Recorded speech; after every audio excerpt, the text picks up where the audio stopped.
એક મને ગમેલી વાત તમને પણ ગમશે.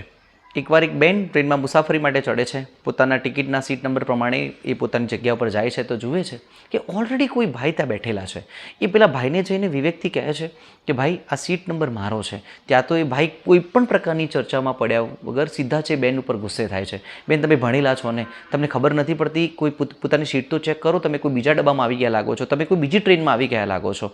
ત્યાં એ ભાઈ કોઈ પણ પ્રકારની બેનની વાત સાંભળવા તૈયાર નથી. બેન થોડીક વાર સીટની બાજુમાં જાય છે, પોતાની ફરીથી પાછી ટિકિટ ચેક કરે છે તો ખબર પડે છે કે એ જ સીટ નંબર છે. બેન થોડીક વાર ફરી ભાઈને કહેવા માગે છે, પણ ભાઈ ગુસ્સાની નજરે બેન સાથે એવી રીતે જોવે છે કે વાત કરવાનો કોઈ ઓપ્શન જ નથી. હવે ટ્રેન ચાલુ થાય છે. ધીમેથી થોડી ટ્રેન લગભગ અડધો કલાક જેવી આગળ વધે છે. ત્યાં બેન ફરીથી એમ કહે છે કે ભાઈ, મને એવું ચોક્કસ લાગે છે કે આ સીટ નંબર ખોટો નથી, પણ તમે ખોટી ટ્રેનમાં બેસી ગયા છે એવું ચોક્કસ છે. એકવાર તમે ચેક કરી જુઓ.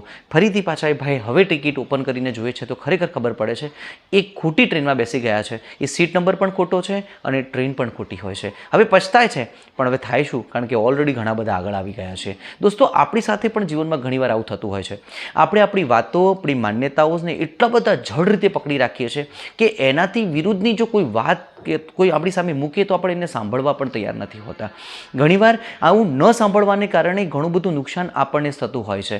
આપણી માન્યતાઓ, આપણા વિચારોને આપણે પકડી રાખીએ, વાંધો નથી, પણ ક્યારેક સામેની વ્યક્તિની વાતને સાંભળવાથી આપણે પોતાની જાતને ચકાસી શકીશું કે ખરેખર હું જે માનું છું એ સાચું છે કે નહીં. અને જો ખરેખર આવું નહીં કરી શકીએ ને, અને જો થોડું પણ નહીં છોડી શકીએ, જો કોઈને નહીં સાંભળી શકીએ ને, તો છેવટે નુકસાન આપણું જ છે, એ નક્કી છે. Thank you.